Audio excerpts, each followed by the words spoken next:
Hello, I would like to welcome everyone to this extraordinary meeting of Council this evening. I'd like to welcome all the councillors, officers, guests, and of course those who are watching this online as well.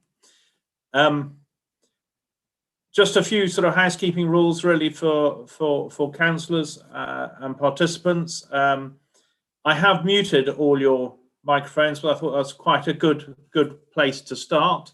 If you wish to talk, please can you unmute yourself, but more importantly, if you could signal that you wish to speak by putting your hands up under the participants function on your screen as usual, and then I will try as efficiently as possible to pick you up and call you in turn to speak.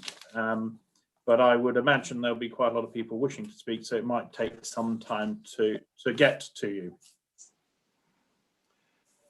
Great, thank you very much.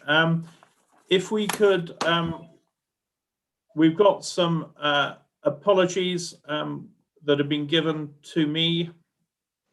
I understand Councillor Fitzherbert, Councillor Raw, and I think we have one other as well.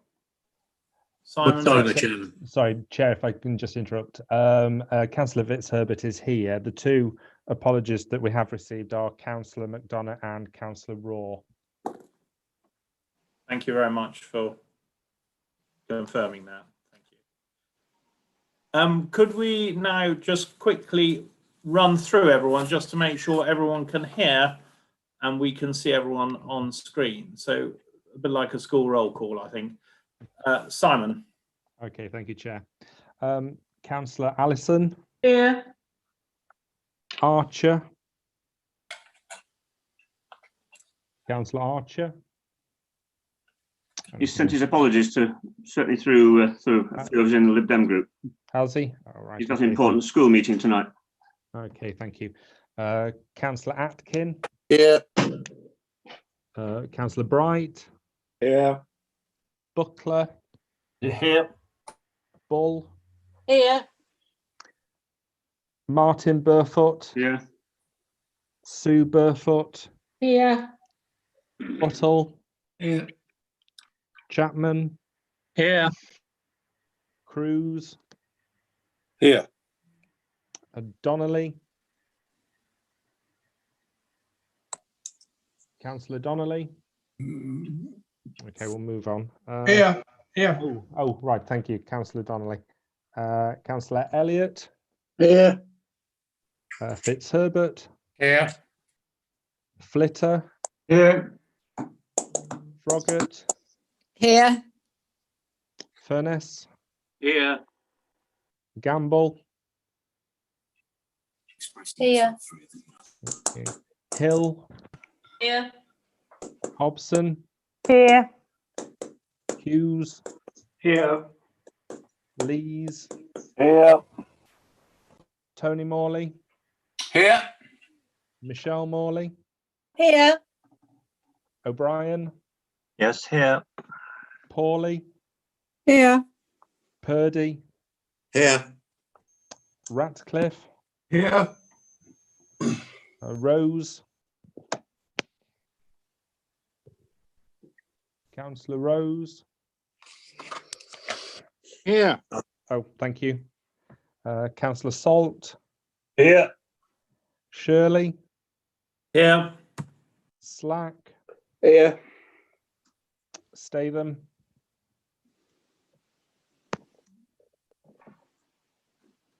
Councillor, do we have Councillor Statham? Okay, move on from there. Sutton. Here. Swindle. Here. Wayne. Here. And Wakeman. Here. Okay, thank you, Chair. With the exception of Councillor Archer, McDonough, Raw, and also Statham, all present. Great, thank you very much, Simon. We now move on to public participation. I understand that there is a statement that we will put on screen. I'll just give you a minute just to read what that says.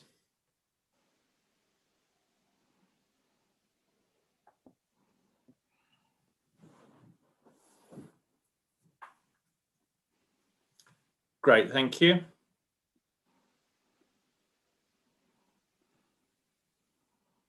That's great. And I understand there's a second statement with a question.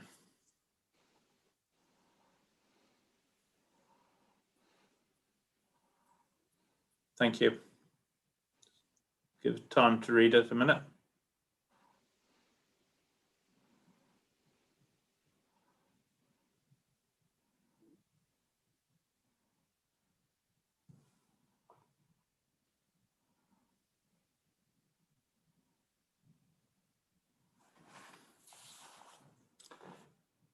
Thank you very much.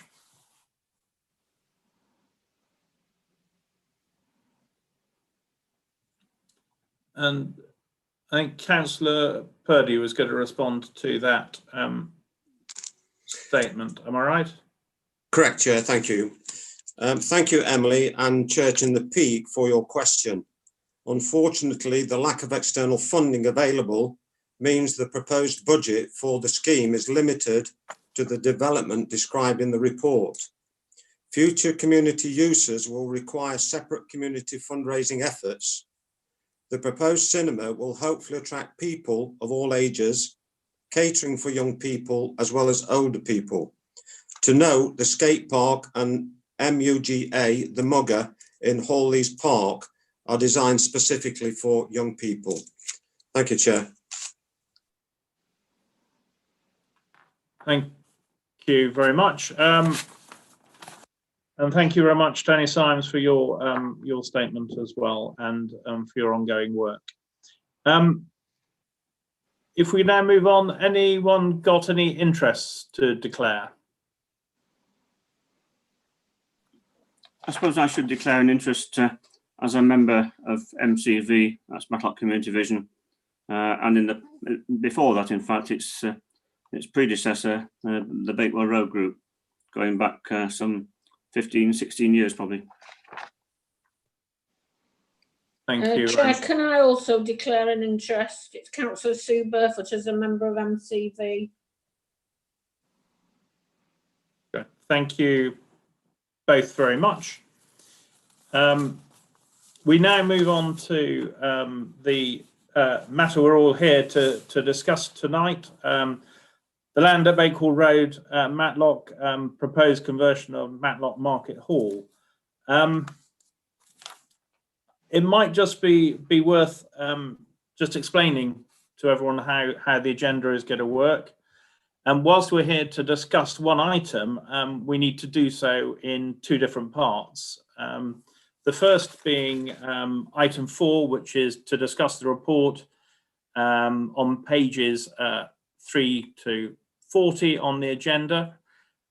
Please can I ask that you do not raise anything that is commercially in confidence or financially sensitive in this item. I think this, and this relates to anything that is financially applicable to existing stallholders or indeed the investment company itself. We will then, if there are questions of a sensitive nature, these will be dealt with in item 6 of the report, assuming that we can there is agreement that we should exclude the public. This is so we don't give out confidential and commercial information that is sensitive to individuals and also the council.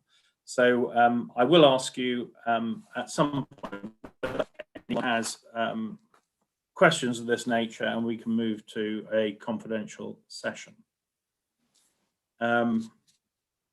Clearly, as far as proposing a motion, this can be done at any time.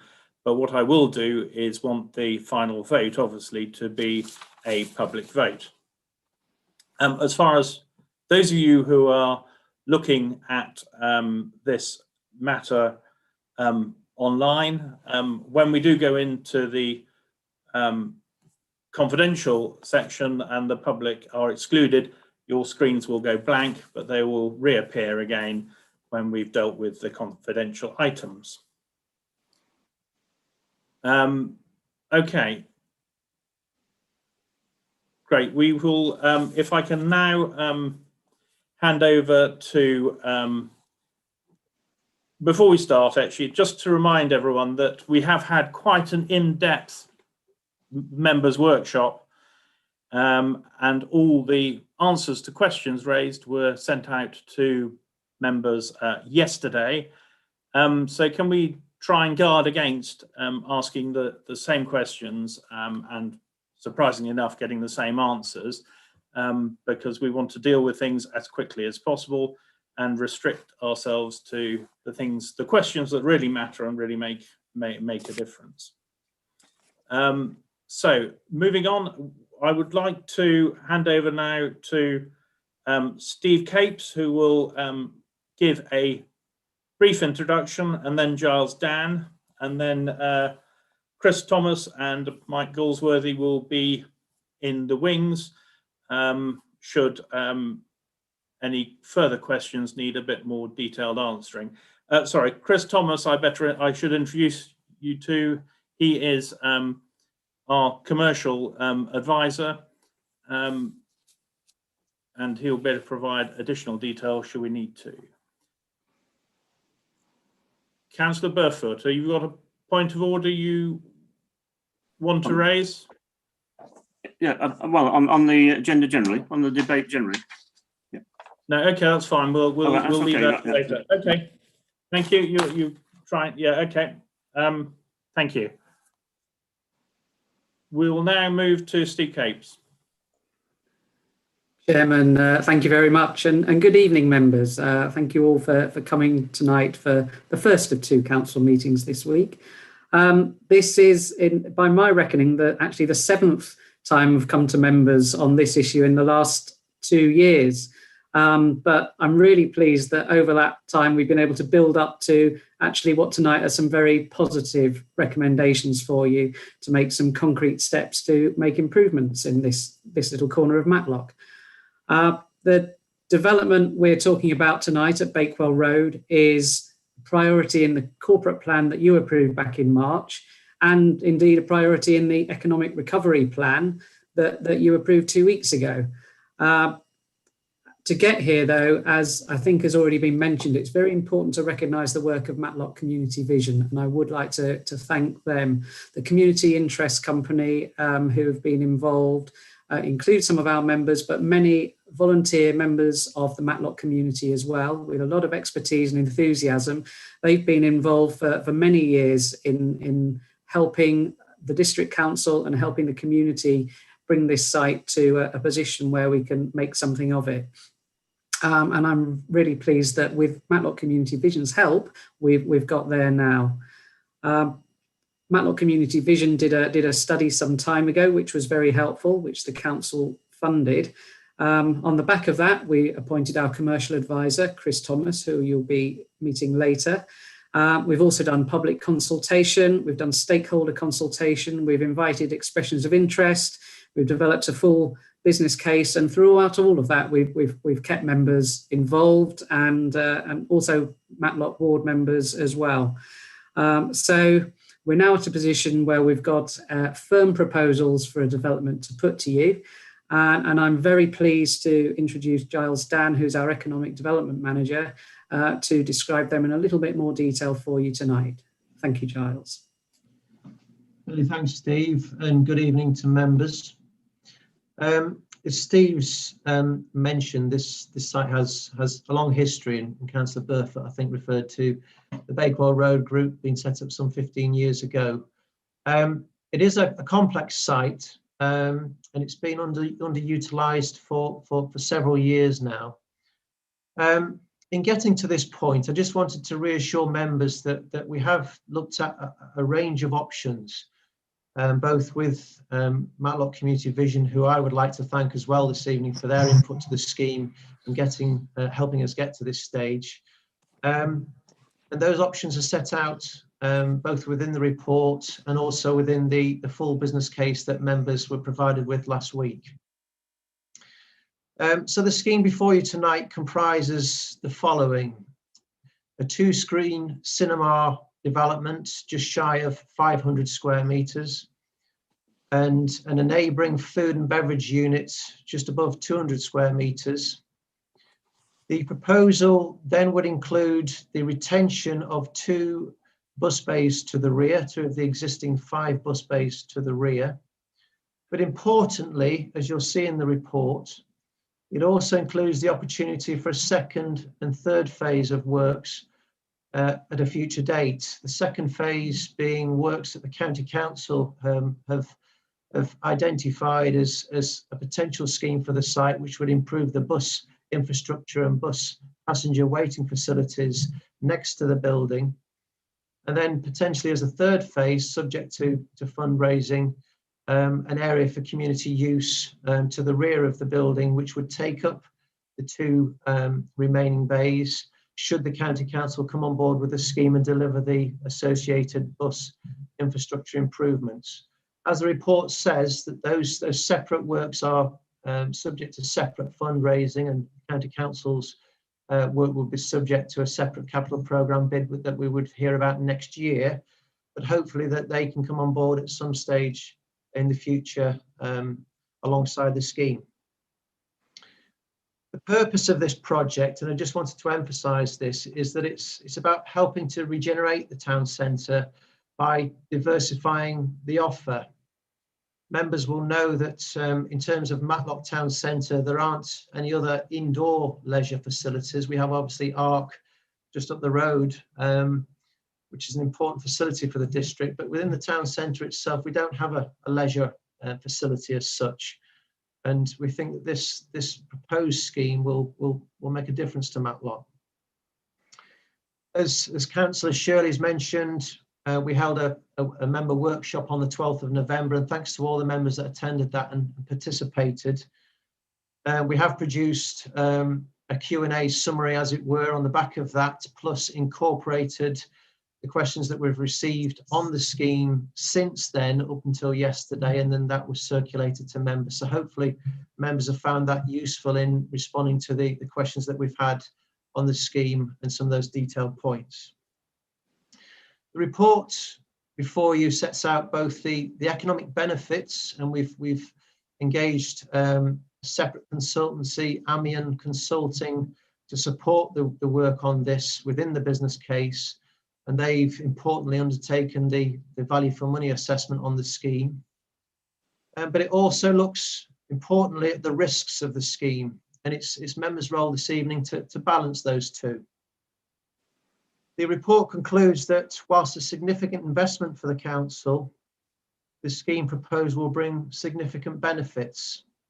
And I'm sure we'll get into the debate on some of those that are set out in the report tonight.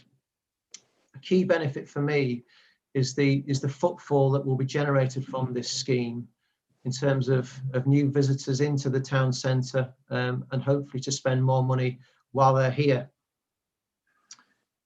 The other point I wanted to stress before just going into some of the issues that members have raised before tonight's meeting was we have firm operator interest in the cinema facility despite COVID, and I just wanted to emphasise that point. So in terms of taking up some of the issues that members have raised so far, the first is site constraints. I know some members have asked the question, could we not do something bigger and bolder in this part of Matlock? That is one of the options that we looked at early doors with this scheme. We looked to involve third-party landowners around the site. Unfortunately, there wasn't interest in pursuing a scheme at that stage. And an important consideration is that the County Council, as the Highways Authority, require bus circulation to continue through the site. That the way that it was put is that that's non-negotiable. Buses need to move through the site, pick up and move off, and it's important that we retain that as part of the scheme. So we have to work around some of these constraints, and that will hopefully give some justification for the scheme that we've proposed this evening. Secondly, external funding bids. One or two members have asked the question, well, if other funders haven't funded the scheme, then, you know, are there risks, high risks for the council?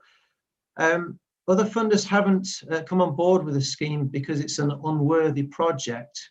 The feedback from, for example, the D22 LEP was that the scheme scored highly on the last round of funding bids.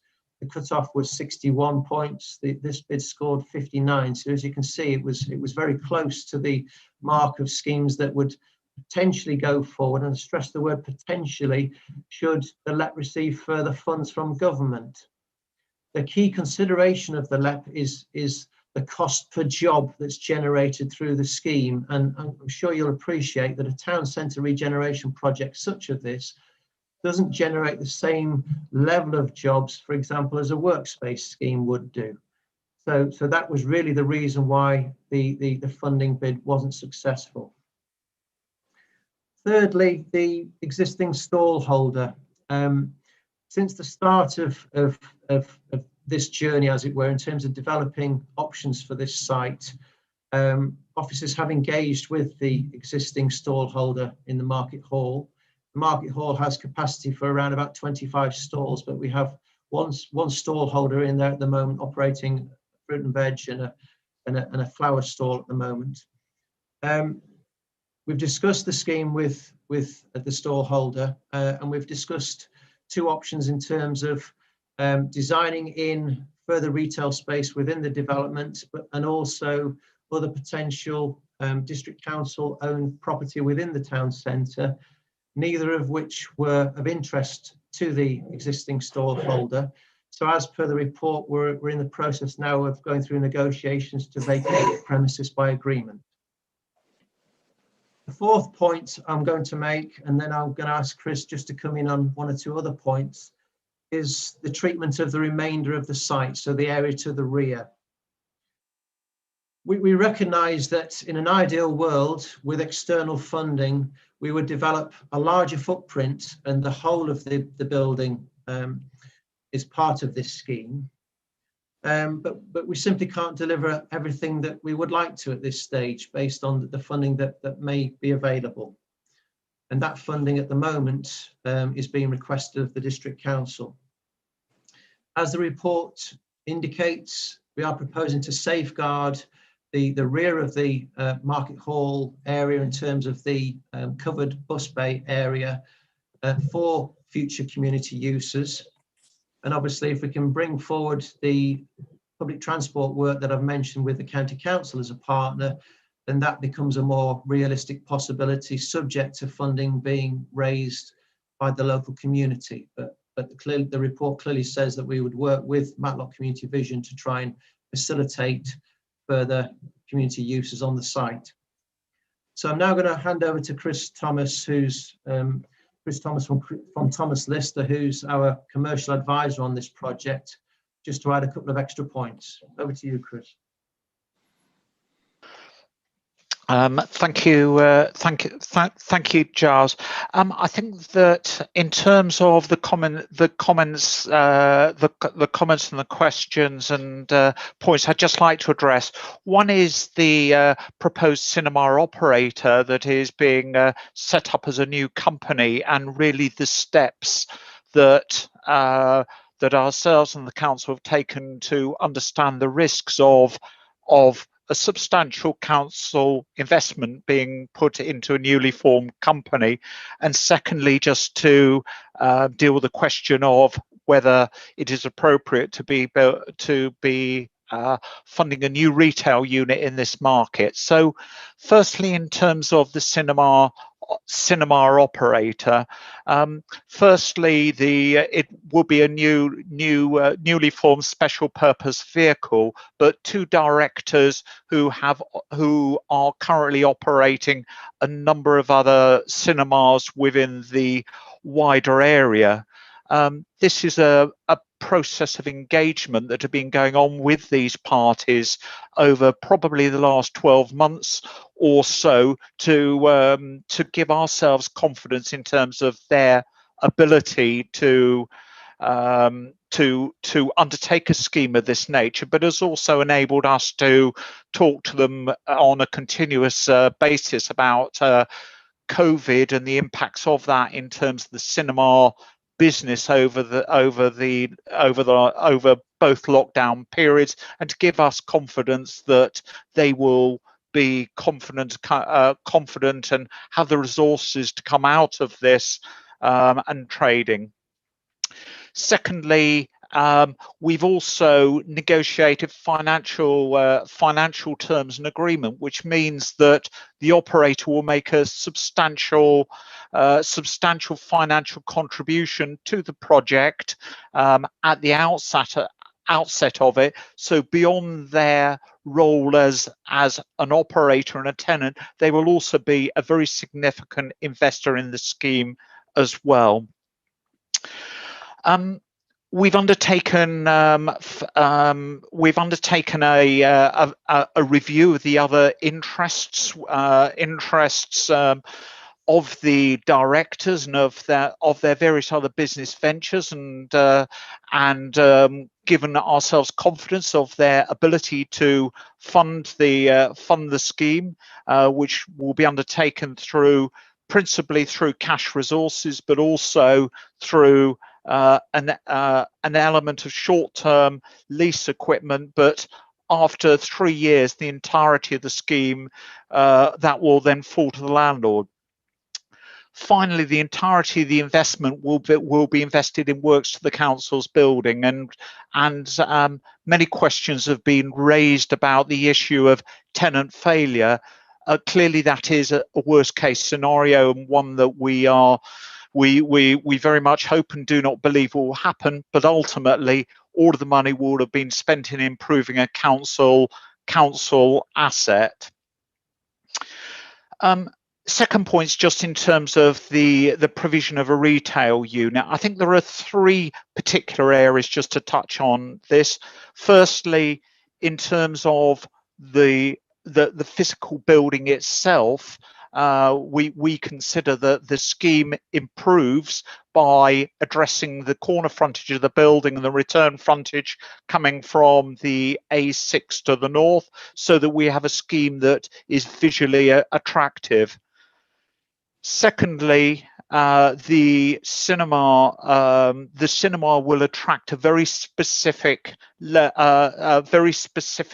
number of visitors. Those visitors would largely want to, or I think we've seen research suggesting that 25% of visitors would want to have a meal beforehand. Most of those people would like to have a meal very, very conveniently and close by to there. So there is a very specific market for food and beverage uses adjacent or very close to a cinema. And thirdly, this element of the scheme creates a very attractive financial return, a good financial return in relation to the level of investment, even using a set of assumptions that reflect the state of the retail property market at the current time.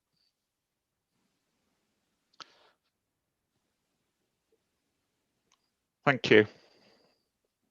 Great, thank you very much. Move to Councillor Purdy.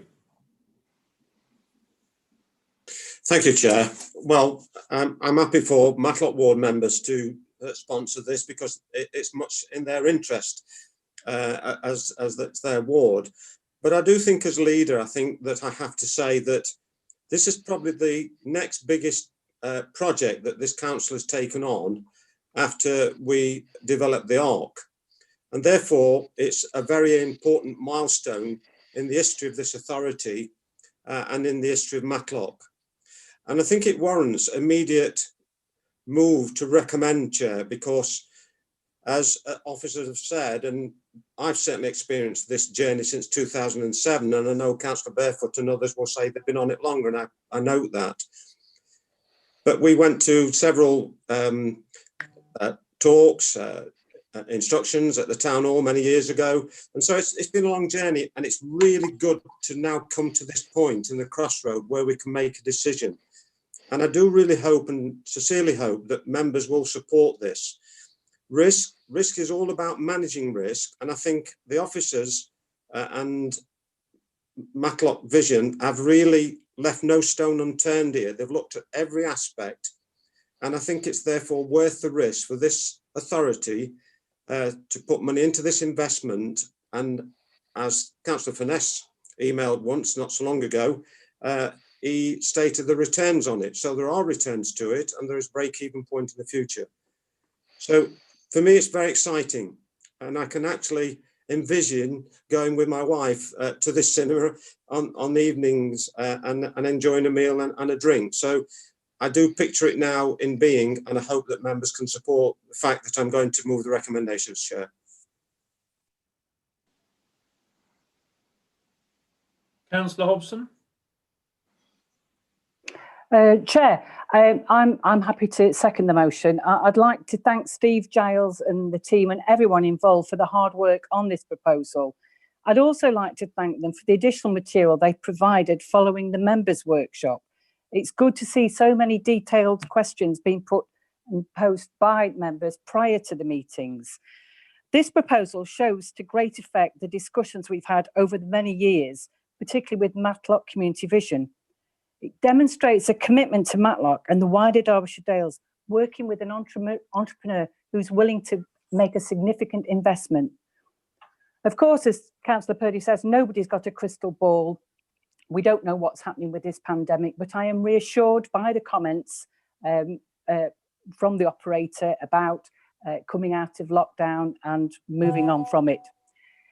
I, for one, am a big fan of independent cinema, and I look forward to visiting it as soon as I can. And I really hope that the rest of the council will support this motion. Thank you. Great, thank you. Could move on to Councillor Burfoot? I think you had your. Yes, thank you. Thank you, Chair. Well, first of all, I'll just correct some information that Councillor Purdy gave, not to criticise him particularly, but I think this is probably the third biggest capital project, because the actual construction of this building in the 1980s was probably the second biggest to the arc. And that was for obviously the Fine Fair supermarket at the time and for a market hall.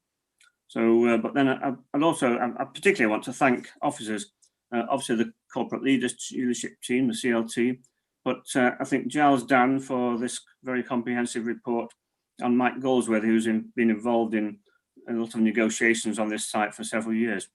I'd also like to pay tribute to the efforts of all those involved in the MCV over the past 6 years or more, and also local councillors who've been involved in various studies and reports. I suppose one of those was a major one, in fact, Matlock's health check 16 years ago. And the MCV steering group, and I want to thank Tony Symes, Helen Crane and her husband Brian Ford in particular. And it was he, in fact, Brian Ford, as Professor of Architecture at Nottingham University, who sponsored a student project involving this site, which was very exciting at the time to see all the imaginative projects, probably not very realistic financially, but they were very exciting projects. I think I need to spell out, as I've just mentioned, really, the District Council ownership of the entire site of this development and its history back to the 1980s, of course. In case anyone thinks that it's partly commercially owned, it's actually owned by the District Council, leased to and then subleased. So throughout MCV's discussions with this council, members have sought the inclusion of an element of community space. So recognition of that at last has to be welcomed, but also it must be safeguarded. And I obviously regret the deletion of this element in terms of detail investment at this time, but I can understand the financial constraints that both we and obviously nationally the government is constrained by at the moment. I think this inevitably creates a huge area of semi-underground, you might call it or like a cavern, both the bus waiting area where the buses pull in now, and an area adjacent to the M&S and boys access for loading and unloading, and also quite a depressing, I suppose, and well, it certainly affects any possible use of the space next to this area, which has obviously got a lot of extraction and air extraction equipment and other elements that supermarkets have these days in order to reduce the impact of their developments within the store. But this is where it actually culminates, and it's right next to the major community space, the other two being smaller possible meeting spaces. So I think that needs to be looked at. This dead space needs to be looked at quite carefully. Of course, I appreciate that most of it is going to be used temporarily for staff parking. But I say the bigger area needs to be closed off with some suitable fencing, because it could be up to 5 years and not just a temporary, we don't want temporary fencing erected for that period of time. I think it probably needs closing off completely, so to minimise both access and perhaps fly tipping and other problems like vermin. So that needs to be looked at carefully. I think the financing of this space is probably a crucial matter as well. I mean, Giles Dunn has pointed that out, of course, that the use for meeting rooms and performance and exhibition space has to be financed by somebody. And so I'd hope that, that this will be developed with the District Council by MCV in the next few years, and by probably Matlock Town Council, perhaps, who could perhaps do some analysis of the varying demands for space by potential user groups. I very much welcome this proposed 2-screen cinema. That's something that we've been asking for or hoping for some years now. And the offer of the proprietors to offer some dual use to local groups. I wonder if this can be made more usable by the front rows of seats being retractable, so that there's more space at the front of the auditorium for other performances, other than just a screen, a cinema screen. So that's something I think needs to be looked at in more detail. But there's obviously a need for significant investment for these proposals. I think it's important to recognise that this is just the very, very, very first stage of a hopefully comprehensive scheme in the future to upgrade what has been for years a very depressing entrance to the town. In fact, several people have pointed that out to us, not just now, but for several years now, because I think most people agree that the entrance to the town from the west or northwest isn't exactly what we want to see at the entrance to a market town and the county headquarters.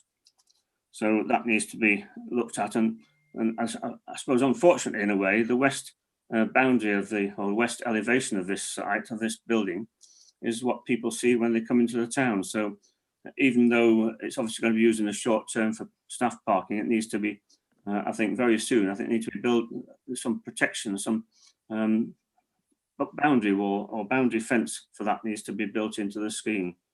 And along with that, of course, I think the design of the actual building, the entrance to it on Bakewell Road, the public realm enhancement around the corner to what I hope is going to be a bus stop and bus shelter area, that needs to be very carefully designed so it enhances rather than detracts from the appearance of the town centre.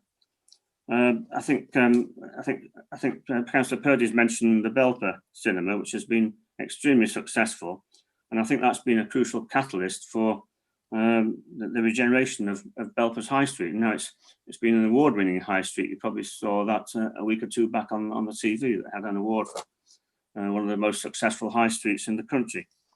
Now, I'd like to just finally ask some questions.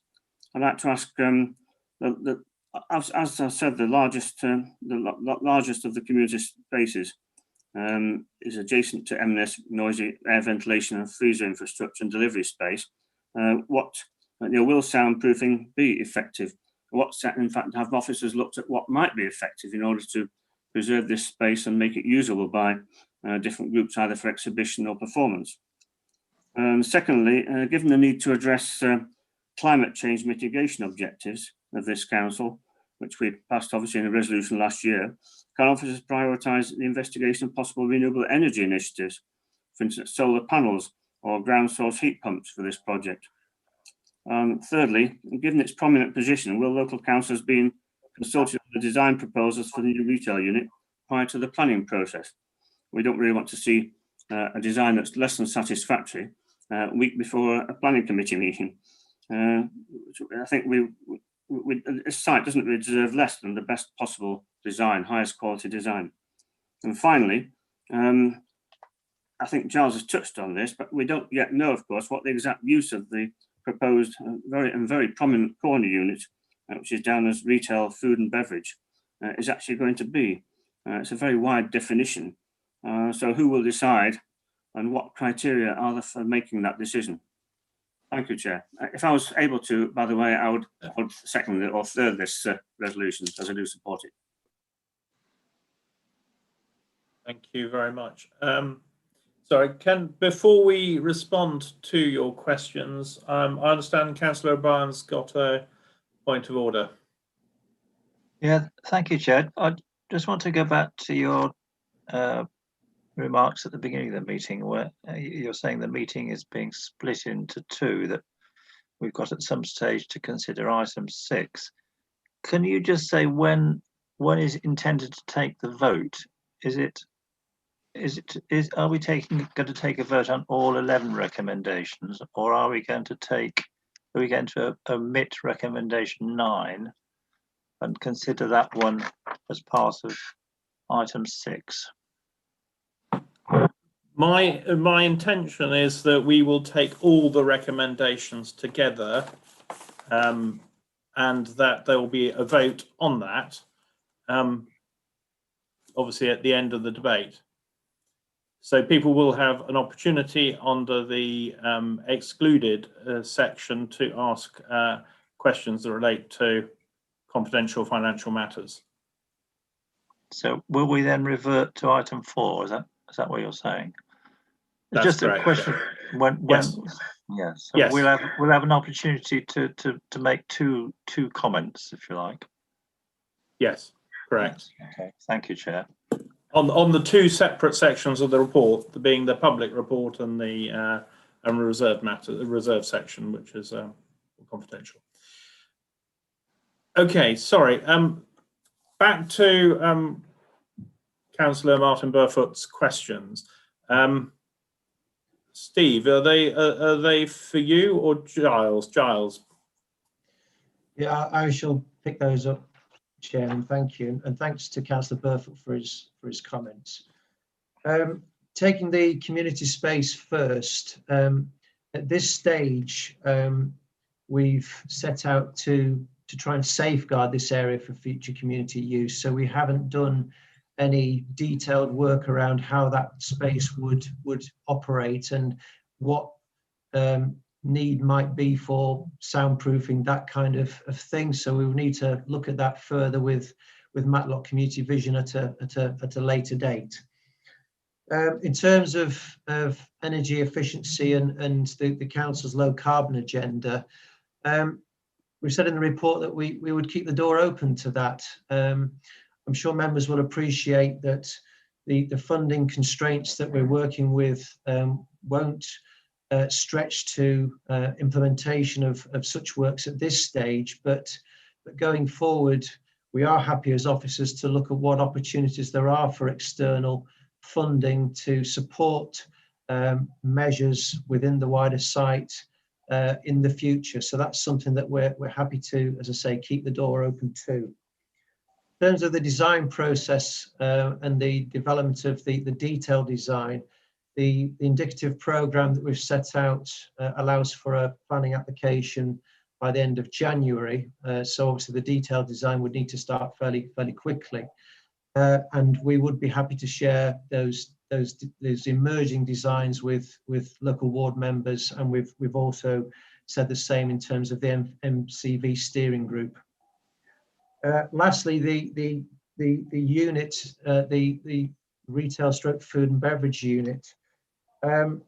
Our strong preference will be for a unit, a food and beverage unit with a seating area to allow people to have a bite to eat before they go into the cinema and watch a film, or after they have been to the film to watch the cinema. So certainly that's what we will be aiming for, but we do need to retain flexibility. We need to see what the market has to offer at the time that unit is ready for letting. one thing we will do is to start the process of marketing that unit early. So on the start of works on the site, we would begin that process of commercially marketing that property to the market. Thank you, Giles, for that. Great, thank you very much. Councillor Swindell. Thank you, Chair. Question, first of all, for Giles, if I may, please, and then just a couple of comments. And I know you probably had this question already, Giles, and I'm sorry, Chair, I'm asking it again, but Giles alluded to it in his comments. It's relating to the existing fruit and veg stall in the bus bay area. Could you just repeat what you said is the current situation with that, please? Yes, certainly, Councillor Swindell. So we, when we started out with the scheme, the ideal position will be to try and retain the fruit and veg stall in Matlock alongside a development. We discussed options with the stall holder in terms of both potential space within the development, perhaps in a smaller retail unit to the side of the cinema, or alternative premises within the town centre that are within the ownership of the council.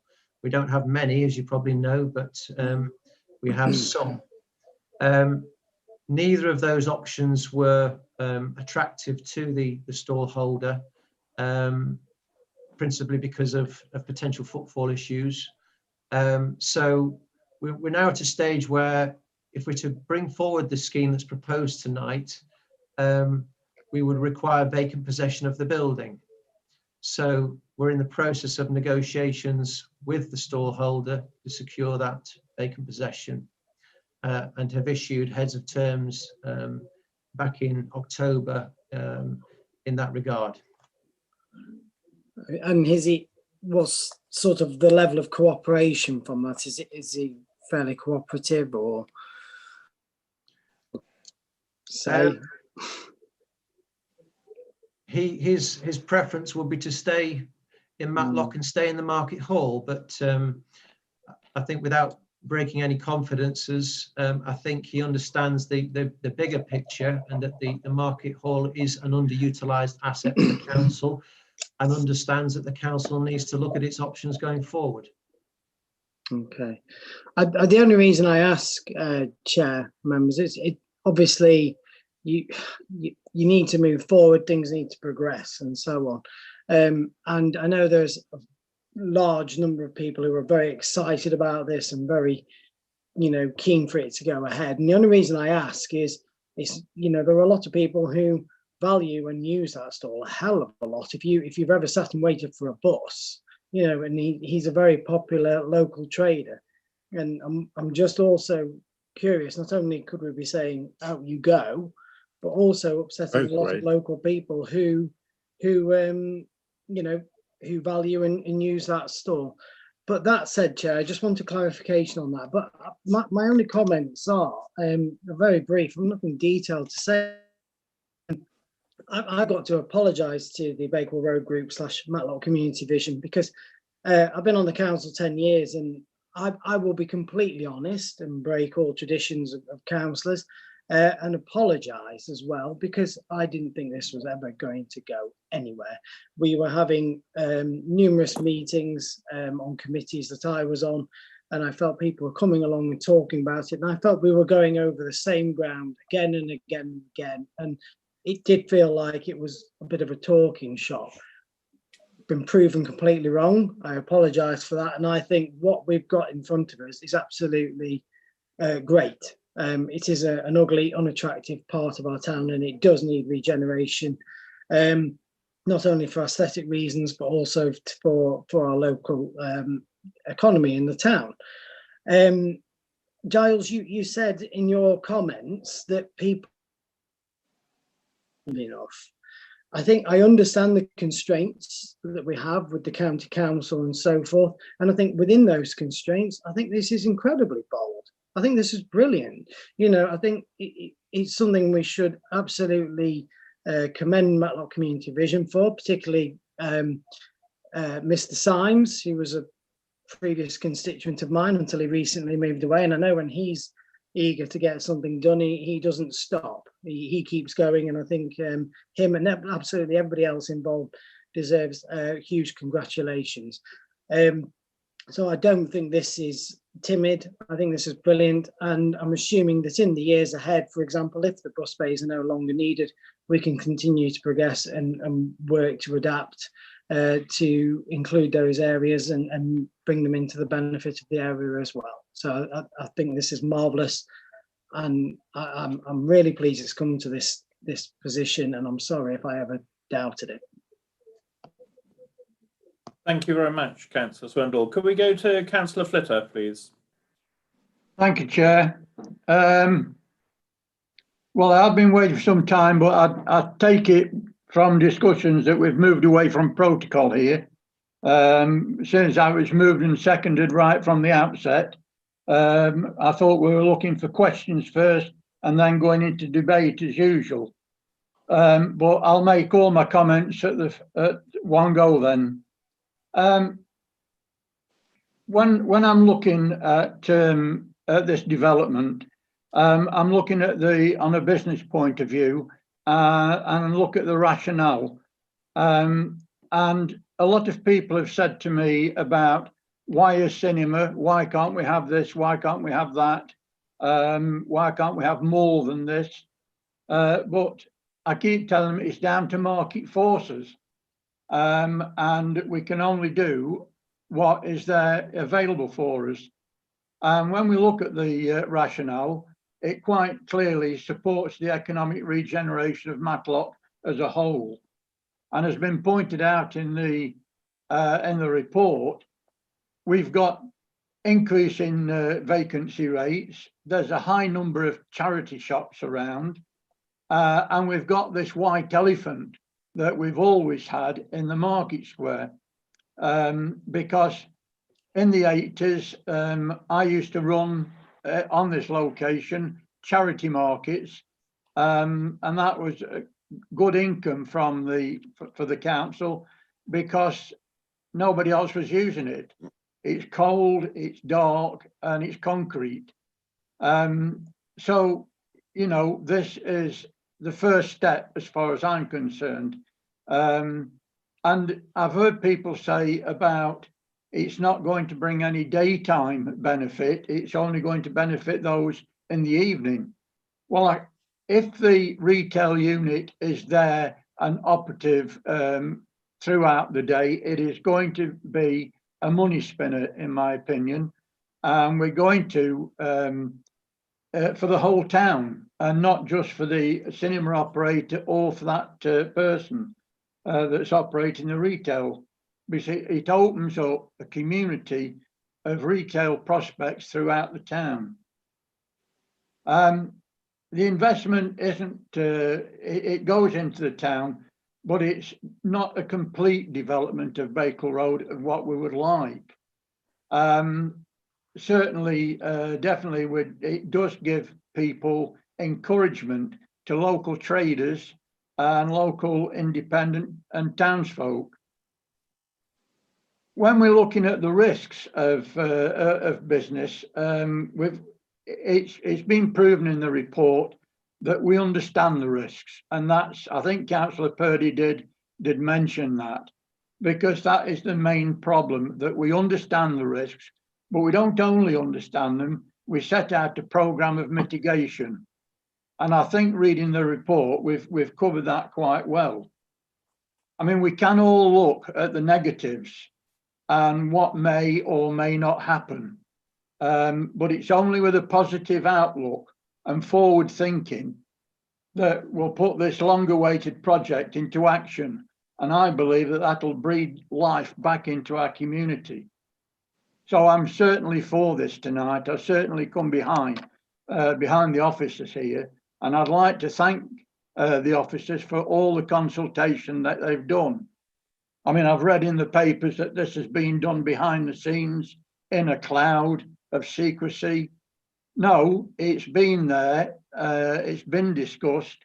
Local members have been fully informed, and I thank the council for informing us and keeping us up to date. However, there's just 3 questions I'd like to ask. And one is, and I know Councillor Burfoot alluded to this, but it is a concrete building. It is cold, as I've said, it is dark, it is uninviting. Have we got any details yet of how we're going to insulate, heat and light in an environmentally friendly way? Or is that detail to come later on in the process? Second question is, I doubt if we've had any further consulting discussions with the County Council as yet since we last met. But when do we start to go back to them and say that this scheme has been accepted or not? And if it has, how quickly can we move forward? Because what we don't want to do is get hung up with protocol at the County Council. We want them moving on this straight away to bring benefits of the whole scheme. And the other final point is I want to make is when we've looked at the car parking revenue considerations, I take it that we've looked at a possible £396,000 increased income. What's been the rationale of that? And what percentage of the expected footfall is measured? Noting that if it is mainly an evening programme, lots of those people will be from the Dales and they'll be getting free parking. So I'd just like to know the rationale of coming up with that figure. Thank you, Chair. Charles? Thanks, Chairman, and thanks, Councillor Flitter. The first point about the lighting and insulation of the building, the proposed developer operator has provided a cost breakdown for the scheme, which includes the full fit out of the building in terms of the cinema scheme. So we have got some like headline information on that. There aren't, as proposed, specific what I would call green measures within that cost, but they have allowed for soundproofing, heating, lighting, insulation within the costs that have been set out within the business case to members. In terms of the County Council and the bus infrastructure, my response to that would be if members were to endorse a scheme tonight, then we would pick that conversation up straight away with the County Council. I see that as a really important aspect to this. It's complementary to what we're trying to do. It addresses some of the issues that members have previously raised. So we give every encouragement to the County Council officers to develop that element of the scheme and bring that forward through their capital programme. The conversations hasn't moved on since I last briefed local ward members on this. I think the county obviously need to understand the district council's position with the scheme, but they will need to put forward a capital programme application. I understand that is done around this time of year, and then they would receive a decision sometime February and March next year. So that would be ahead of a planning decision on the scheme and any works taking place. So in an ideal world, that would come alongside this development, led and funded by the County Council. We've made it very clear that that would have to be fully funded by the County Council.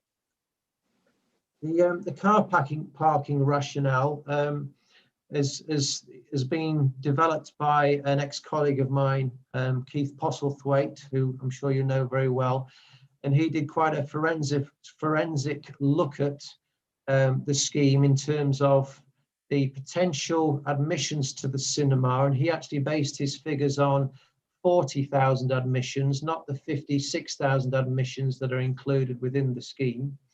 He took into account the potential for local residents and visitors to the area to come in to Matlock and use the facility.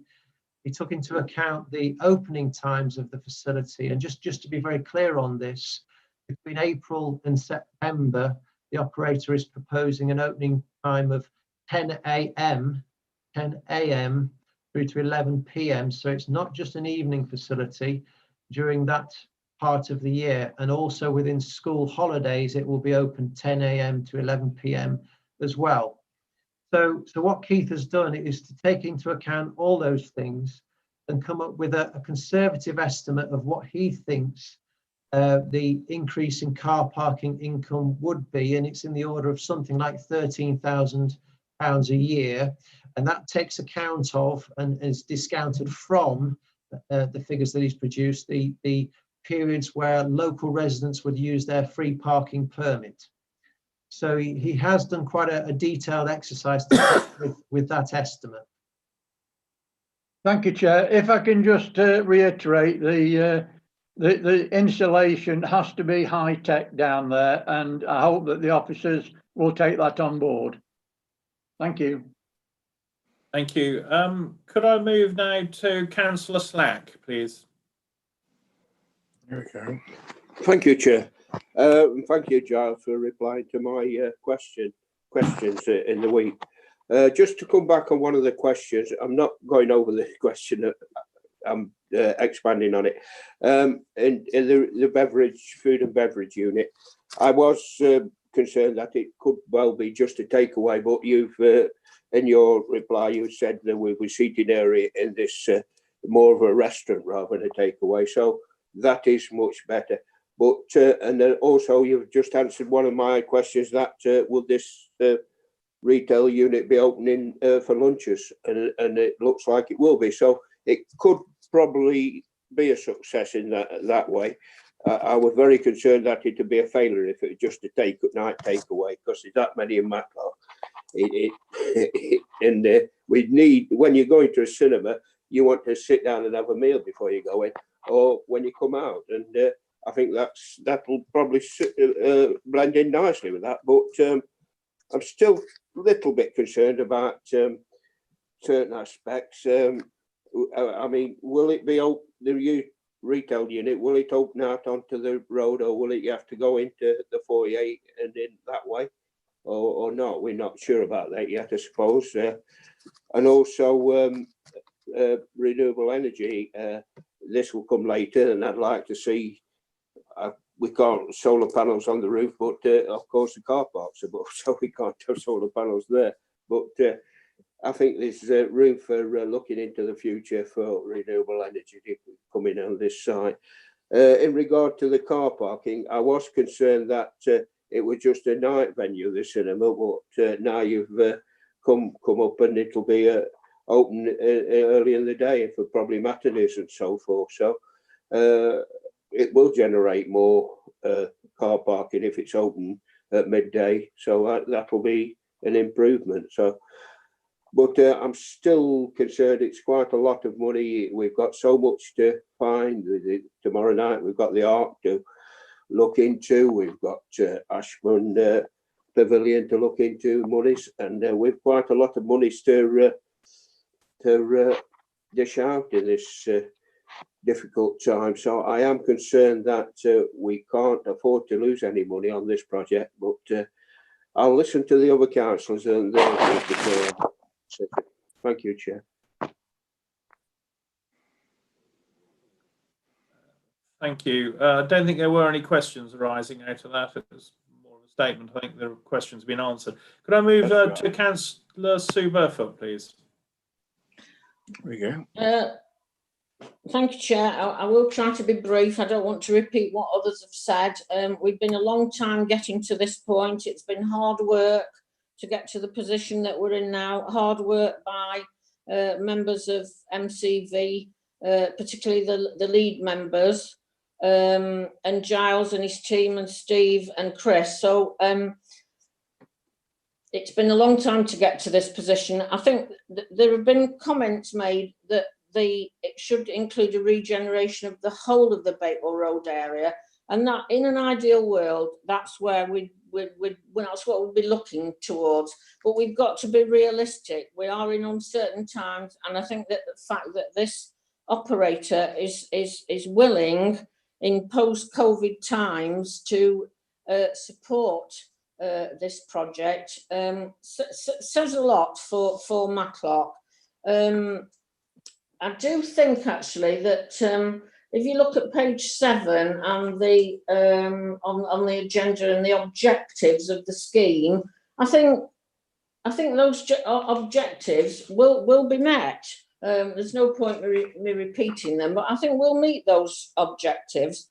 Could I just say that one thing that's been pointed out to me today by a local resident is one of the things that we could maybe look towards, hopefully, is getting something done with the railway hotel. So looking towards getting a planning application. I know that's something that we can't talk about tonight, but that would go a long way towards the regeneration of the area and smartening up the gateway to Matlock. So I'm wholly in favour of this. I hope other members will be. I was going to ask a question actually about negotiations with the county council, but I think that's been answered, mainly about where we are with the proposed bus stop bays and the shelters. You know, I am a member of the county council, and I'm afraid they don't always work as quickly as we might want them to work. So I really, really hope that this doesn't get delayed because of lack of intent from them, shall I say. But well done to everybody. Thank you very much. Can I move to Councillor Chapman, please? Thank you, Chair. Thank you. I'm extremely enthusiastic about this, and looking at this from a personal point of view, as someone who lives in the nether regions of the Derbyshire Dales and only visits Matlock to go to council meetings, I will happily come to use this cinema. Both Gary and Martin held up the model of the Belper cinema, which has been a fantastic success. The one in Buxton Pavilion Gardens equally so. But they make the cinema an experience. It's not just going in buying a bucket of popcorn that costs you 20 quid. It's the whole experience, and I would hope that we are looking to install a tenant who will allude to that kind of experience, where it's a glass of wine and a piece of cake and comfortable chairs, which will guarantee the success, I think. Just to pick up really on a point from Peter Slack and Giles and Chris, we seem to not be taking enough emphasis on the fact that when someone does go to the cinema, they don't just go to the nearest eating place, and Peter mentioned this about worries about being a takeaway. You just don't go to eat burgers and chips. You go to look around the town where you are. You look to find somewhere that you'd like to eat. So I would just like to really, it's a simple question, but are we looking for a particular standard of cuisine from this retail outlet to blend in with the sort of experience that hopefully this cinema will be providing, and again hopefully that the benefit will be, as it has been in Belper, to the rest of the town of Matlock. Giles, do you want to? Perhaps bring Chris in here, Councillor Shirley, in terms of previous market testing and so on. Okay, Chris. Yeah, thank you. We did make some approaches and so did some testing with the concept of a cinema in January pre-COVID. We had a number of interested parties at that stage. And the emphasis is very much on those people that wanted to operate next to a cinema, and with the cinema having a very limited offering in terms of bar, and you describe the glass of wine, and that's precisely what we're talking about. This offering. I think our intention is to go through a marketing process and find the best fit for it. Clearly, there are commercial interests in securing a tenant, but the council, as owners and landlord of this property, will ultimately have the choice as to who they select as tenant. And interestingly, the cinema operator also are potentially interested in a restaurant in the property as well. So I very much see it as being something that should be complementary. Thank you. Thank you very much. Can we go to Councillor Buttle, please? Here we go. Hi. Thanks, Chair. Now, I was really quite enthused about this. I thought it'd be really, really good. But there seems to be a lack of focus on climate change. We've got people who don't seem to be interested in how it's heated, how it's cooled, how people get there, whether or not the cycle parking, like what the carbon footprint of the build is, what the scope 3 emissions are going to be from this. Like if we're the landlord, we're creating this, we're creating all this footprint for the future. Now we need to have that in mind when we do this sort of thing. And so I started off wanting to discuss how we could expand this site, how they could go from 2 cinemas to 3 cinemas to 4 cinemas on that site as time develops. And that I've ended up feeling like you've undermined the whole case by a complete lack of care for climate change. So I'm really finding it difficult to go. I'm going from full on enthusiasm and massive support for the people of Matlock having what they can to live their best possible life, to thinking, why are we bothering? We're actually just making things worse in the long run. So I really think we need to start looking at the climate change aspect of this, and we need to start taking it seriously rather than just ticking some boxes saying, yes, we've thought about putting solar PV on the roof, and then we can't because it's a car park. Honestly, I'm not impressed at all, even though I was massively in favour. So you've got to change your attitude to this stuff. It's got to change. Anyway, there we go. Have I got a question? Yes. Can we change? Can we change the way we're approaching this sort of thing so that we actually approach it with a responsible look to the future? There we go. Thanks. Giles, is that one for you? Can we incorporate a bit? Can we deliver some climate change benefits?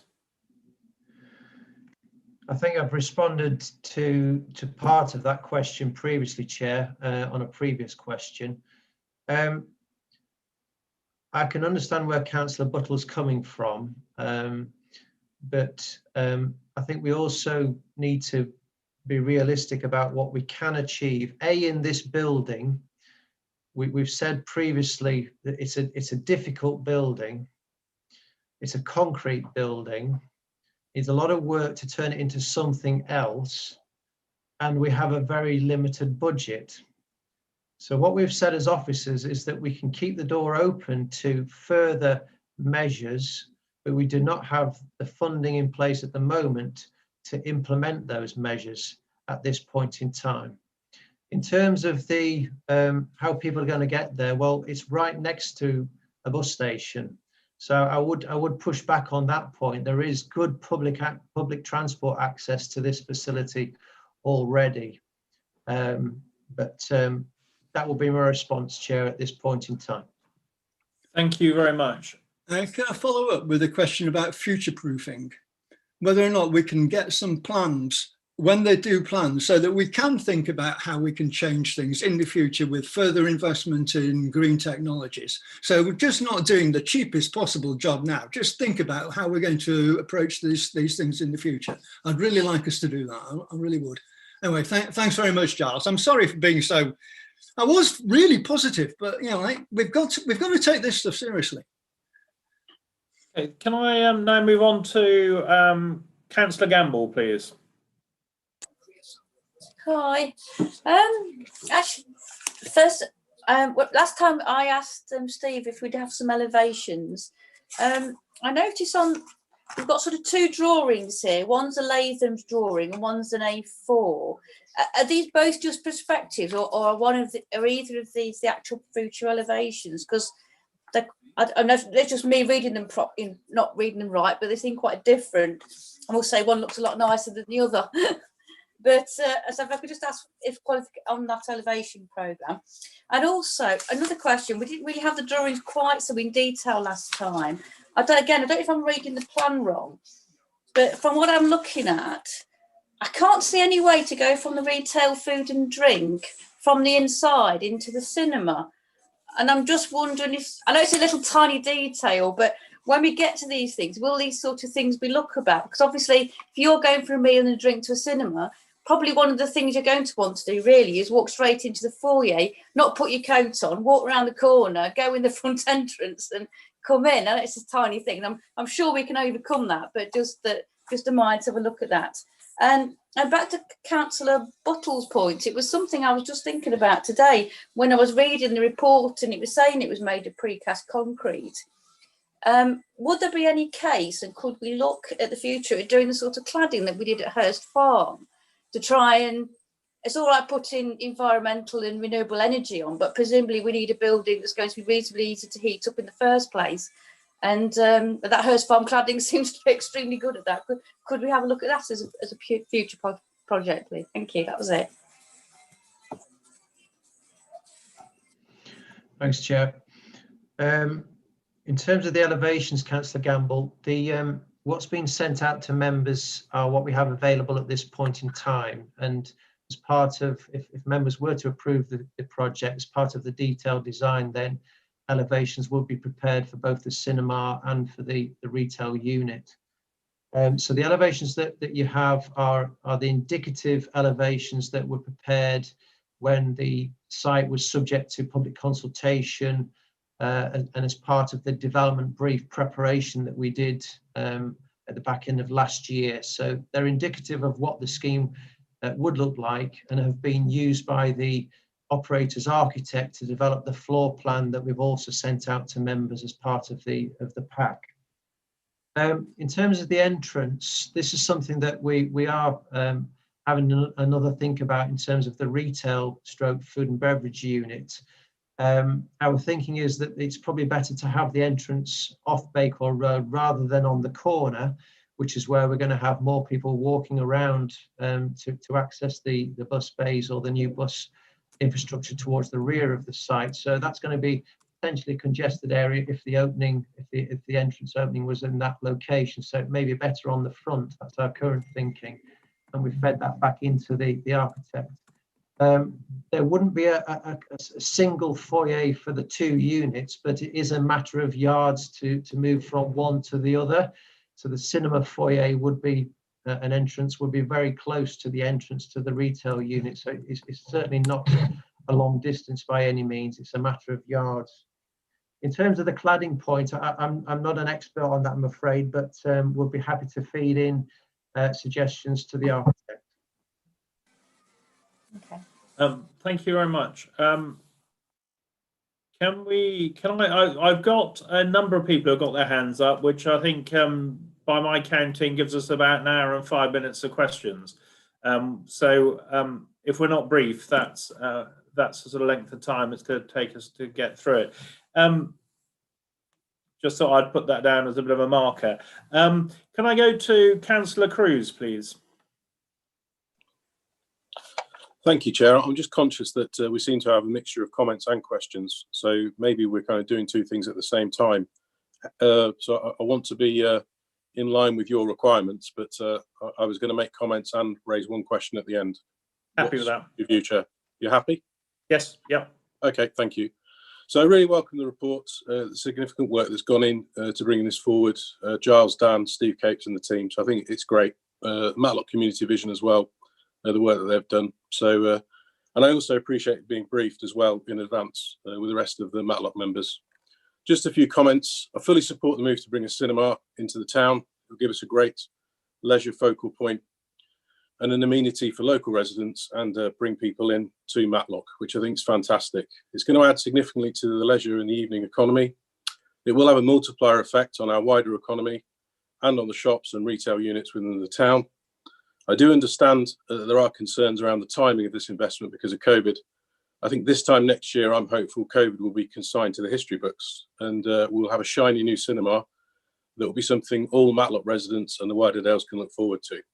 So I've been rather envious of Belper and Worksworth with their cinemas, and I compliment the officers for bringing this forward. I do encourage officers to continue working with Matlock Community Vision through the planning phase and beyond. There may be some views which I appreciate, that the scheme could be more ambitious. I understand the case history on this, and without wider funding, I think this would be extremely difficult. Bottom line, I hope all members will support the outlined scheme and funding, and let's continue to work together as a council team to explore how we can further develop this area and seek further funding. I really appreciate the council's can-do attitude on this project.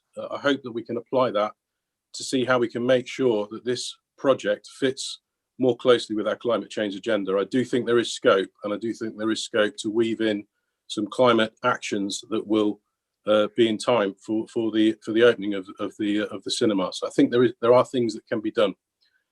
Things like solar power, for example. So I think that would be great if we could do something on that.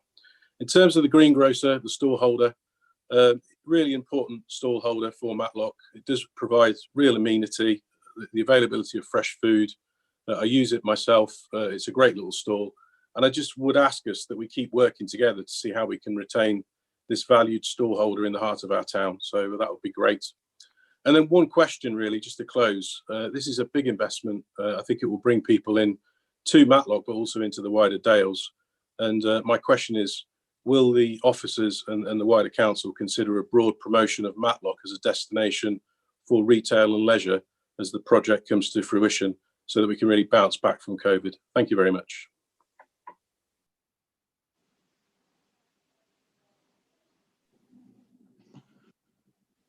Thanks, Chairman. Thanks, Councillor Cruz. In terms of your question, the colleagues of mine have been working on a place branding initiative for the Dales, which forms part of the economic plan that we agreed as a council about a year or so ago. That takes a wider look at the district, but I think it would be prudent and makes sense to have a degree of focus on our town centres, especially at this time, to try and give them a boost. We're obviously aware that the Shop Happy initiative, for example, is one scheme that members have got behind, and we're pushing that in our town centres. So in answer, yes, I think as part of that wider promotion of the district, we need to have some focus on our market towns and give them a push at the right time.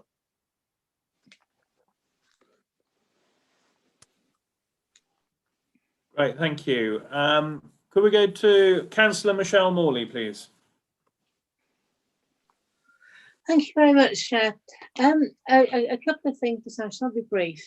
I've seen over the years gentrification of various areas throughout the country. And when I was first introduced to Matlock, probably 20 months ago or so, I was very disappointed with the view that I have of Matlock when I first went there. And quite frankly, I'm delighted to see that something is going to be done with, I'll have to say, an eyesore. So I'm really, really pleased and very supportive of the project. And also, I think we need to consider as well the broken window effect, because that main road into the town is rather scruffy, we'll have to say. And I think the businesses, once they see that building is going on, that improvements are being made, then that too will be an incentive for them to improve their frontage of their businesses. Councillor Buttle did mention about cycling, etc., and the green agenda. And yes, I get that, I understand that. But we all don't live on the edge of Matlock. And a comment was made just now by one of the officers about, yes, we will look at it wider to promote the Matlock initiative, but why not do it from the outset, from the onset? Because down here in the south, 26 miles away from Matlock, the visitors, the residents need an incentive to go to Matlock. And at the moment, I'm not sure there is one. COVID aside, shops aside, but people are desperate now for something to look forward to. And I would certainly support not only the project, but also marketing from the outset. And then finally, Councillor Cruz mentioned about the multiplier effect, which I've mentioned several times before. That's fantastic because it enables more jobs, more shops, longer opening hours, and to expand the whole project. So I'm fully in support of it, and thank you, Mr. Chairman.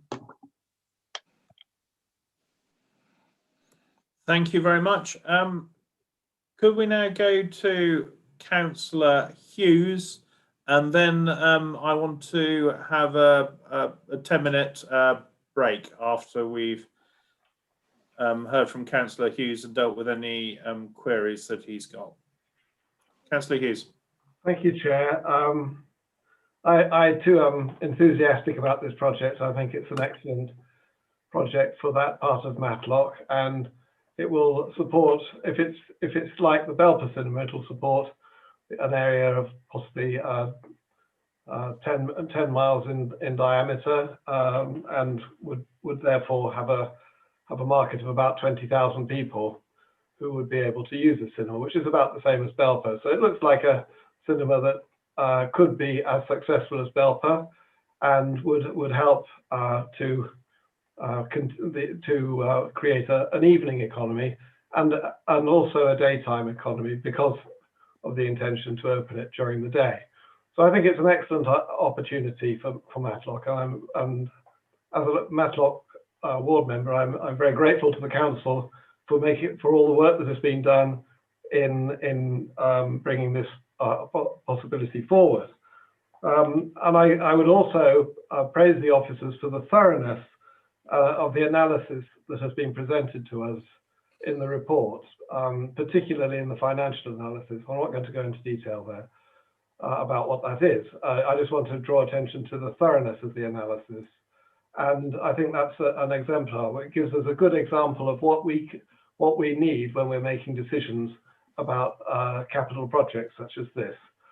I would agree with Councillor Buttle that we need to take into consideration climate change on this particular in this particular development, as we do in all of our reports and in all developments.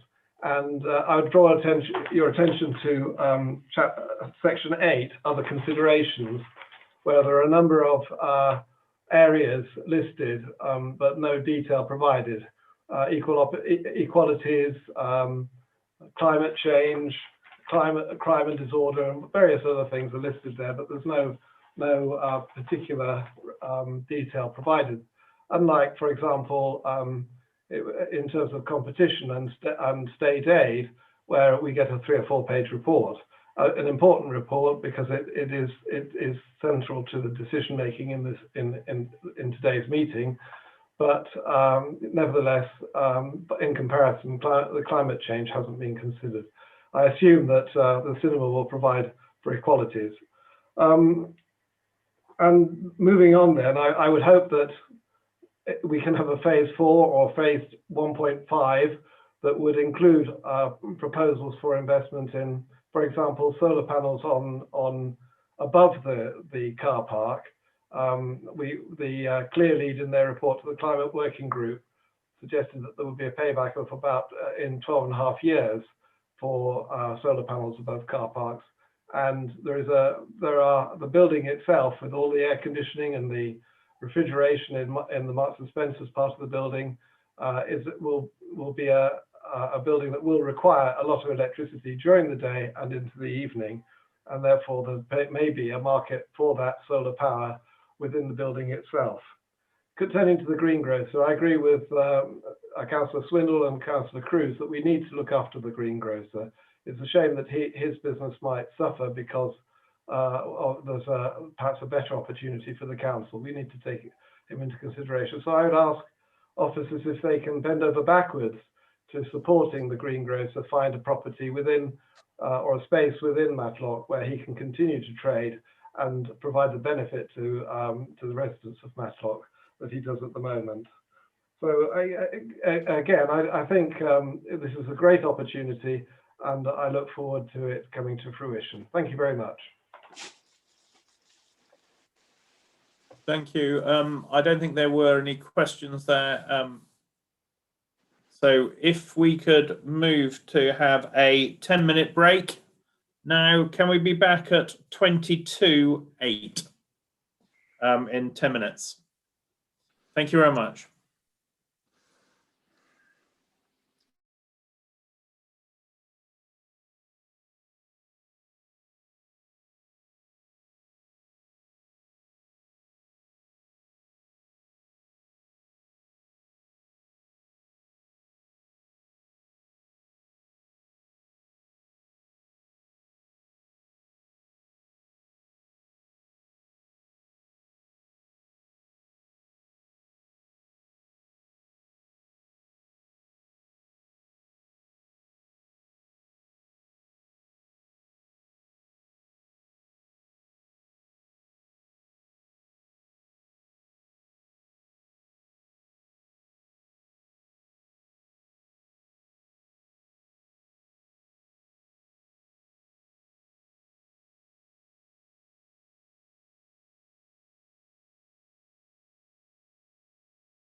And we'll just wait for a few others to come back on screen so we know that we've got most people.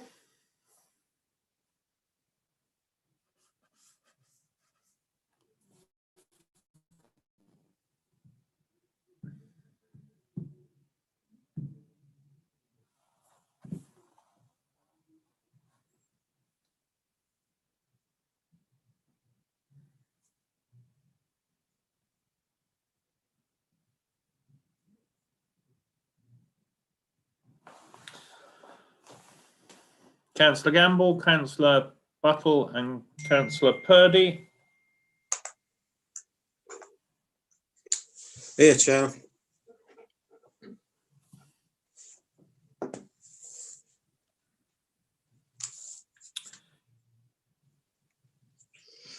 Goody, I think we're all there.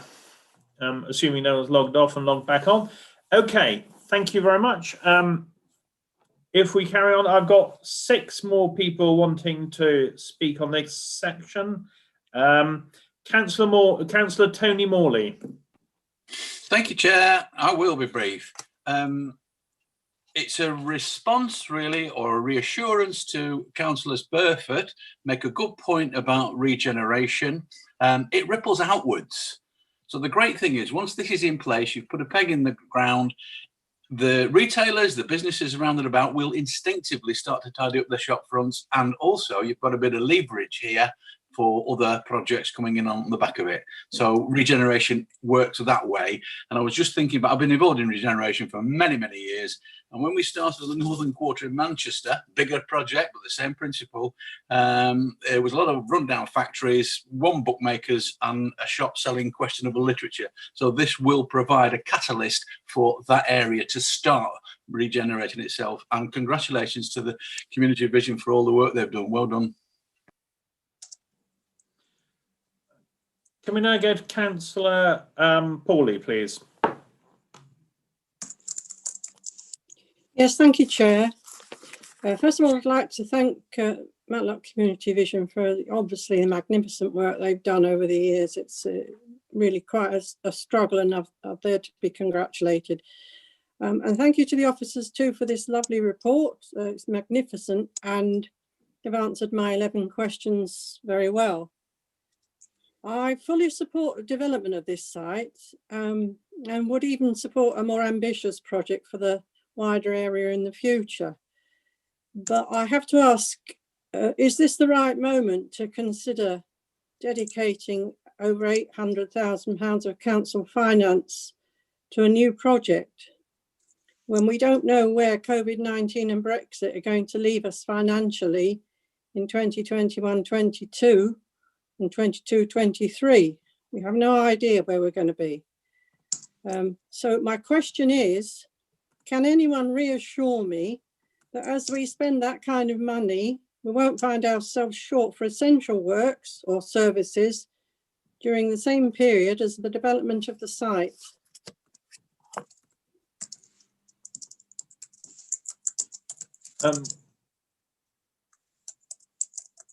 Giles? Is there anything that you need to respond on? If Councillor Pawley's question is about the council's ability to meet other priorities going forward and other service provisions, it's possibly one for a colleague on CLT, Chair. Shall I take that, Chair? Yes, please. Thank you, Karen. I think members have probably seen that there's a report on tomorrow night's agenda for the council meeting about the capital programme. And in that, this project is included in that programme and it can be funded at the moment. But you'll have seen I've pointed out in that report that obviously resources are finite and members will have to balance up competing priorities. The one thing I can say about this project, unlike some of the others in the capital programme, is that it does give a revenue income stream from bigger business rates, more car parking income and the rentals themselves. So from that point of view, it's a better investment than some of the other projects. I can't guarantee what the council's financial position will be like in future. But I can say that at the moment we've got the money in reserves. We don't need to borrow for this project. But as you'll see in the report tomorrow, we might need to start to borrow for other projects. The one piece of good news we have had today is that the announcement on the spending review seems to be quite promising. We'll have to wait for the local government finance settlement, which is due in December, to be more certain of our funding for 21-22. But hopefully we shouldn't see a cut, and we might even see more money. So hope that helps you, Councillor Pawley. Thank you. Councillor Wayne. Yes, thank you, Chair. I'm not going to go through everybody to thank because it's all been done, but basically I echo the comments made and with the MCV and the officers. Excellent job. I personally, living in Matlock, I just want to stress that I've frequented the cinema at Bakewell and Wirksworth on numerous occasions, and when I go there, it's somewhat galling that I'm spending my pound in their town, if you know what I mean. Not so much Wirksworth, but Belper, sorry. I think after COVID, people are going to be wanting to rekindle relationships and also socialise, and basically this excellent facility will build our communities and improve social cohesion, hopefully. I do take the point about the money, but I do think looking at the returns and also the jobs that it will create and the additional footfall, and I take Councillor Tony Morley's point about regeneration and Councillor Burford's point. There are a number of large shops and pubs in Matlock that are vacant, and I hope that something like this will stimulate those to be filled, because it does drag down the look of the town. I would just like to ask a couple of questions. It's in relation to equipment.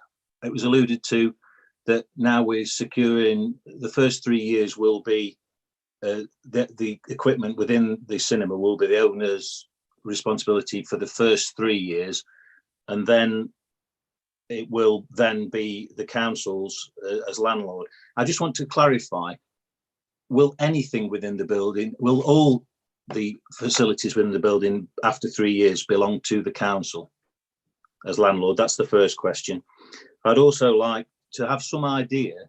It's very difficult to visualize how many covers, how many seats, in a restaurant would be. What sort of size are we going to be looking at of a restaurant, if that's the way that goes? Because I do think it's vitally important on that western gateway to have something that's inviting into Matlock.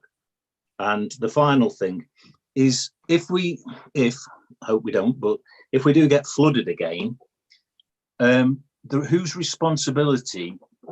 I presume I hope it'll be the tenant who is responsible for any repairs should there be any issues, because I do know that there are a couple of places in Matlock that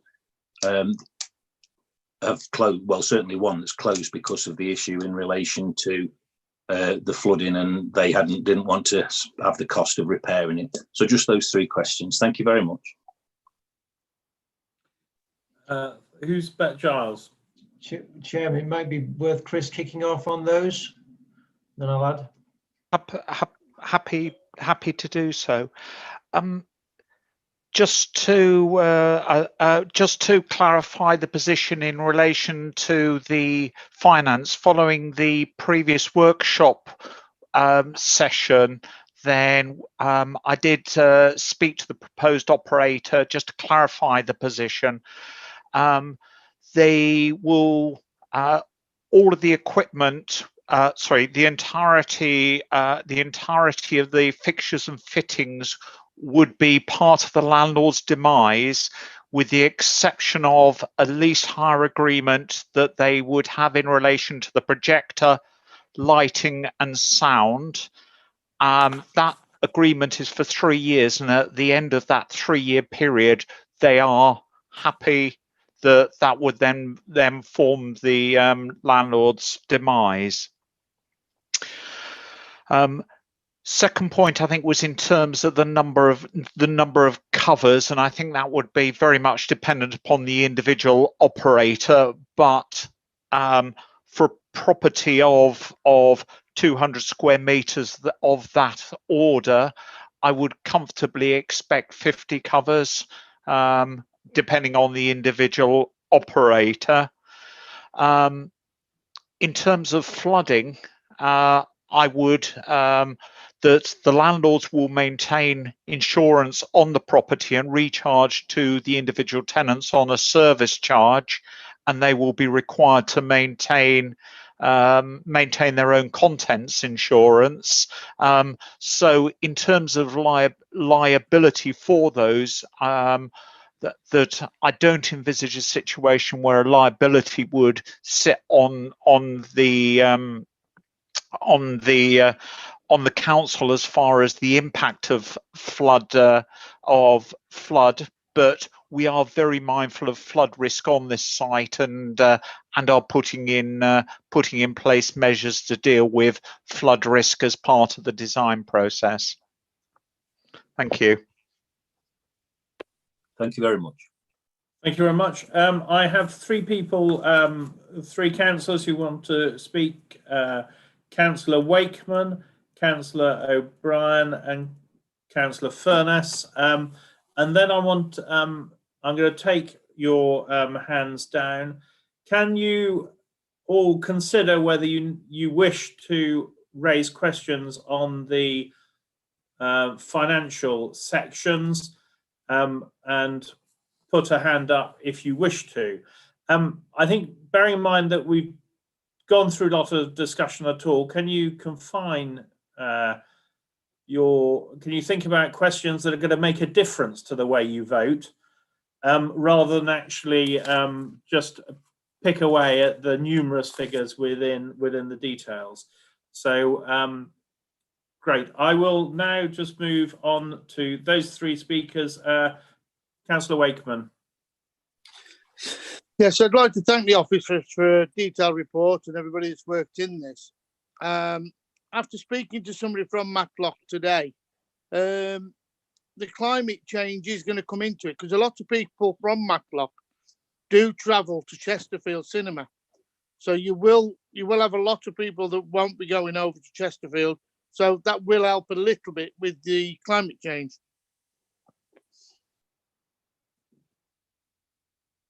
Thank you. Thank you. That was very helpful. Thank you very much. Councillor O'Brien. Thank you, Chair, and thank you to colleagues and officers for a session so far that I've found very interesting to listen to. I mean, like everybody else, I very much welcome this focus on the regeneration of Matlock Town Centre, long overdue. I absolutely agree that successful town centres are key to the future economic prosperity of the whole district, and so I look forward to similar schemes coming forward in our other market towns. I have some reservations about the project, not the business plan, not the business case, but the project. Although I'd be the first to acknowledge the hard work put in by our Matlock colleagues and by the community, and I defer to their overall views on the project. And I do want to present what I'm going to say and try and present it in a positive light rather than a negative light. Firstly, I'd be a little bit surprised. I'm a little bit surprised there is no independent value for money exercise. AMIAN, who've been referred to, are not independent. They're part of the team putting the project together. I think that residents in the district who don't live in Matlock would probably expect for expenditure of this size for there to be that sort of assessment. Secondly, what several colleagues have referred to, the west elevation, what we see when we come down from Bakewell and Darley Dale. What we will have, unfortunately, is a a totally inactive, a totally dead frontage there, with a footpath. Doesn't matter whether it's 1 metre wide or 3 metres wide, it's a footpath. And the footpath leads to a mini bus station, which is going to be totally hidden from public view. Now, I have to say, if I were a woman, I would never use a mini bus station like that. I'd be frightened to death in the daytime, let alone the dark. And I think as a council, we have a duty to ensure the safety of our residents and our visitors. And I do fear that we're in danger of abdicating the responsibility. I take very much on board what Martin Burfoot has said, that really at this stage, and it's not a planning issue, it's something which the client should be concerned about. At this stage, we should be asking an urban designer or a landscape designer to look again at that external area and make sure it really works for the project and works for people who are going to be in and around that area. It's not a responsibility of the cinema architect, because he or she doesn't have expertise in that.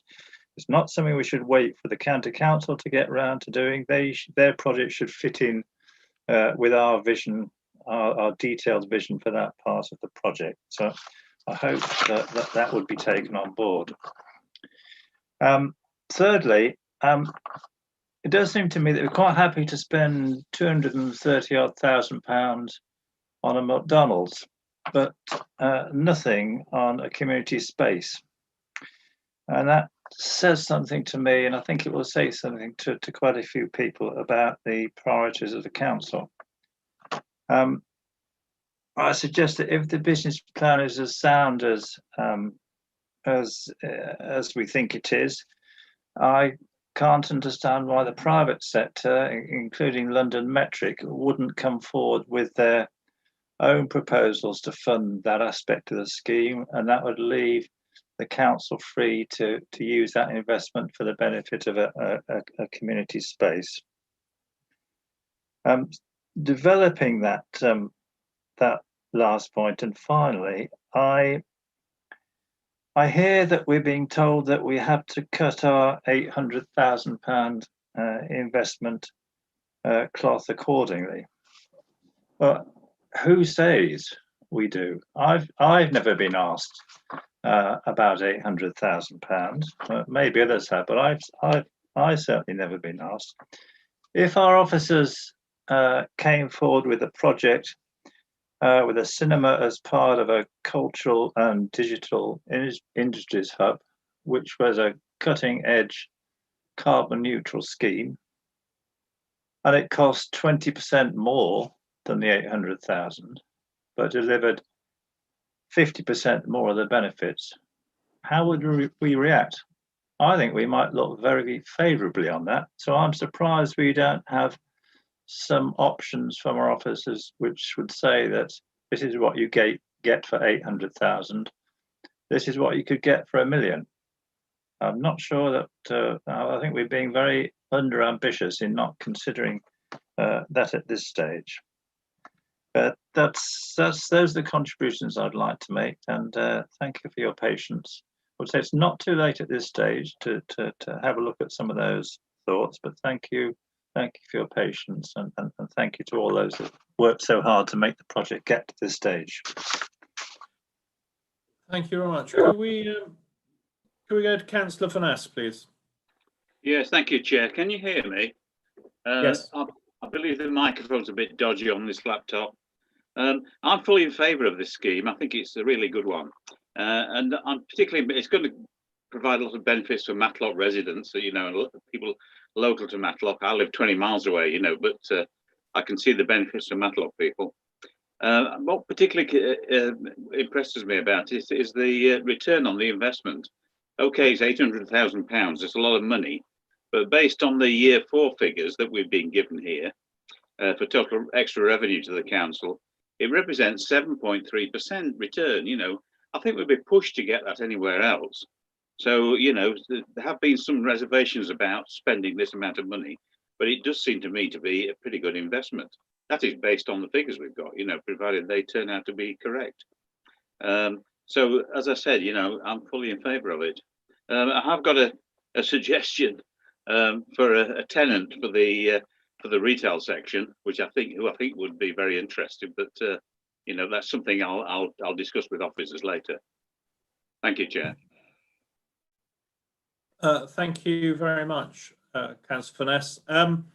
Okay, we come to the end of the questions on this section. We have got a couple of councillors who have indicated that they wish to ask questions on the financial statement, in which case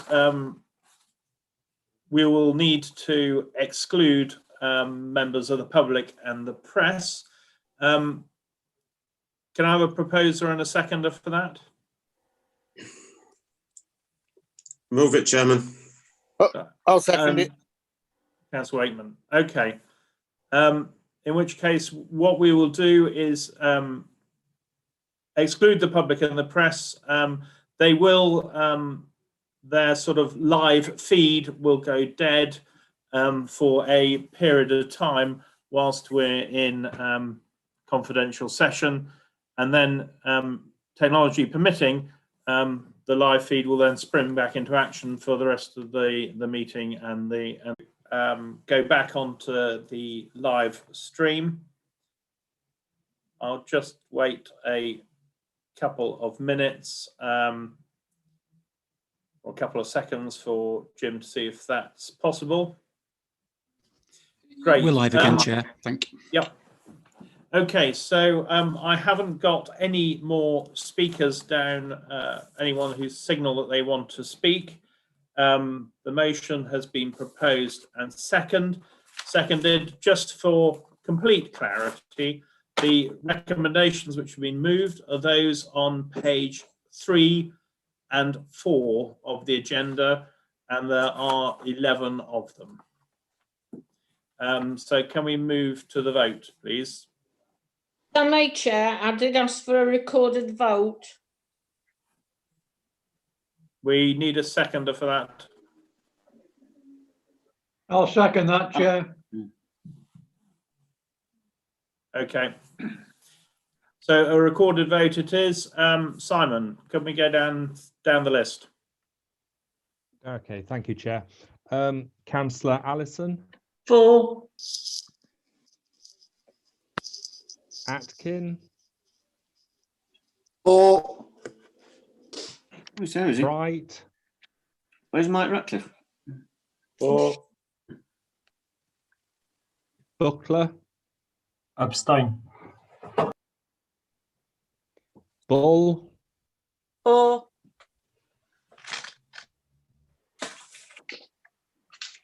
Martin Burfoot. For.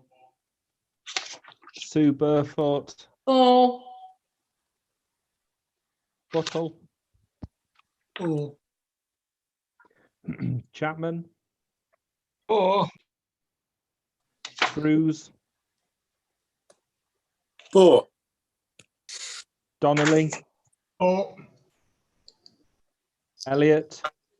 For. Fitzherbert. For. Flitter. For. Froggatt. For. Furness. For. Gamble. For. Hill. For. Hobson. For. Hughes. For. Lees. For. Tony Morley. For. Michelle Morley. For. O'Brien. Abstain. Pawley. Against. Purdy. For. Ratcliffe. Abstain. I'm sorry, I didn't catch that, Councillor Ratcliffe. Abstain. Okay. Rose.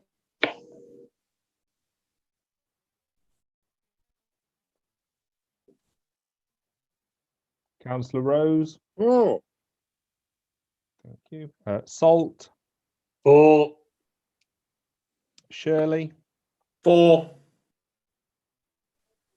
Slack. For. Thank you. Statham. For. Sutton. For. Swindle. For. Wayne. For. And Wakeman. For. Sorry, Councillor Wakeman. For. Thank you. Okay, 1, 2, 3, 4. So that's 32 for, 2 against, and 2 abstentions, Chair. Thank you very much. So that motion is carried. And I would also like to give my thanks to Tony Symes and Matlock Community Vision as well. It's been been a long haul getting here, and there's still a huge amount of work to do going forward. So I'm pleased we've been able to give a good debate on that motion tonight. Thank you very much. We now move to the sealing of documents. Can I have someone to propose that? Councillor Wakeman. Propose the sealing of documents, Chairman. Thank you very much. I'll second, Chair. Thank you, Councillor Michelle Morley. Thank you.